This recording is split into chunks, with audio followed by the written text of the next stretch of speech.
This motherboard is an old Asus motherboard. It's a Z77 Sabertooth from back in the day. Now let's just ignore the fact that it's kind of zip tied to a box and there's an AMD Wraith cooler on it. Those are different videos. Very interesting, go watch them after this, but this video is interesting too, so finish it first. Now, back when this motherboard was launched, it felt like there was a Linus Tech Tips video of every single motherboard on the market where he kind of like unboxes it, counts all the fan headers, and then doesn't tell us anything more about the motherboard than it says on the box. So I'm going to do that today, except without a box.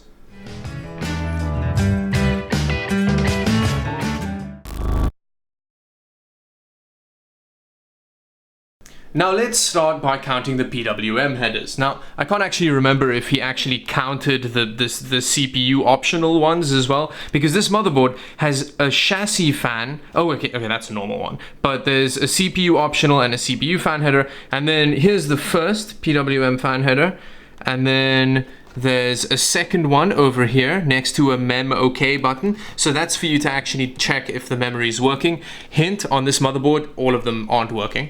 Let's see. Oh, there's another one here, but it's not a PWM. It's only a 3-pin fan header. And there's another one up here. So we've got 2 3-pin fan headers and 2 PWM ones at this point. Okay, and then down here, we've got another 2 PWM. So yeah, another 2 here. And yeah, I kind of think that's it. So let's count that again. I lost count. I'm not very good at arithmetic. So we've got 1, 2, 3, 4, and then 2 non-PWM ones.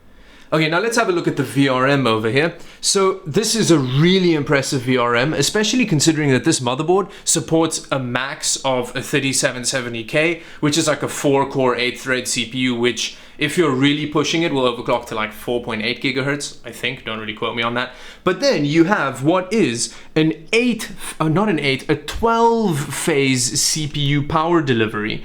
And it's got these huge heat sinks on it. It's got a really serious set of VRMs on. And that's honestly one of the things that makes me quite angry about the fact that Intel keeps changing out its sockets. Because this motherboard, I kind of think this kind of VRM should be able to support a 9900K, because while some Z390 motherboards don't have as powerful a power delivery as this motherboard does. But then there's the issue of reliability, because this motherboard's about 6 years old. A lot of it doesn't work, and we'll get into everything that doesn't work in a bit. Now let's have a look at the rear I/O. So over here we've got 4 USB 3 ports. We've got 4 USB 2 as well, so that's a nice selection. And then you have a kind of like reset your BIOS button for if you've screwed up an overclock. Over here you've got 2 of these kind of half USB, half SATA ports, which are really weird. I think you can use them to plug SSDs in, but I'm not really sure. And then we've got a gigabit Ethernet cable over here, a gigabit Ethernet port, not a cable. And then we just have the outputs for the audio.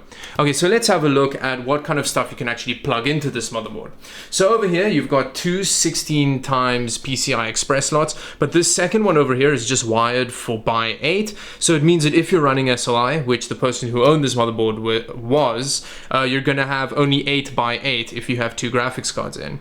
And then it's also, oh wait, there's actually another PCI Express slot down here, which is also wired for 8. It's quite dusty, sorry. I can't remember if this supports 3-way SLI. I'll say something on the screen somewhere which will let you know. But so it's got these handy little covers in which keeps dust out of the actual, I always put them on the wrong way around.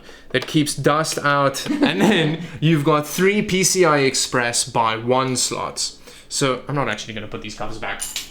Okay, and then when you look at the actual SATA interface, you've got a front USB 3 header, which I think was quite new at this point. So you've got 2 SATA 6 gigabit, 4 SATA 3 gigabit, and then another 2 SATA 6 gigabit, which, considering the fact that it's a different color to these ones, kind of indicates that it's using an external I/O controller for that one. So use these first, but I mean, who's still using this motherboard? And then when it comes to actual kind of USB 2 front headers, you've got 1, 2, 3, 3 of them, and then like front audio over here. Okay, now let's talk about everything that's broken in this motherboard. I think it was bought in 2013, and well, a lot's gone wrong in that time, even though the Sabertooth motherboards were marketed as being extremely resilient over time.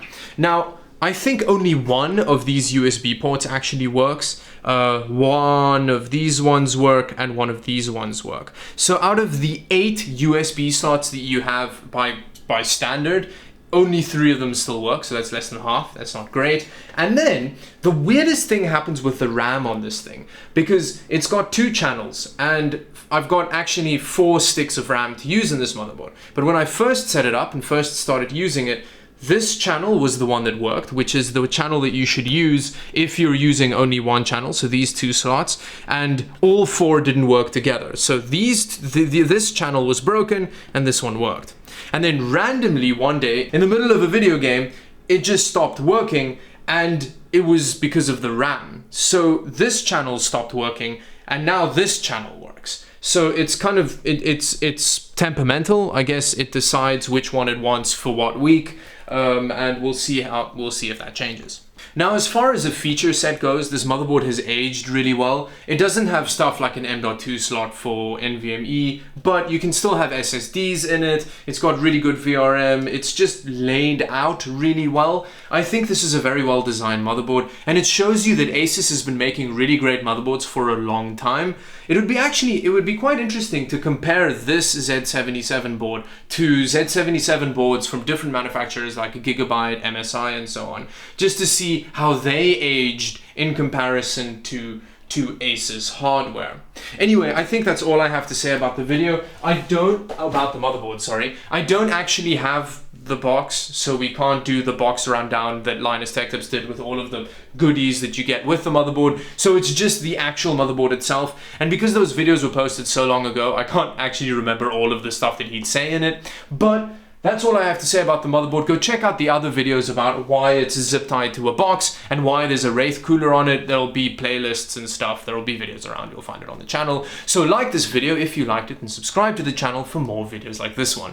And until the next one, bye-bye.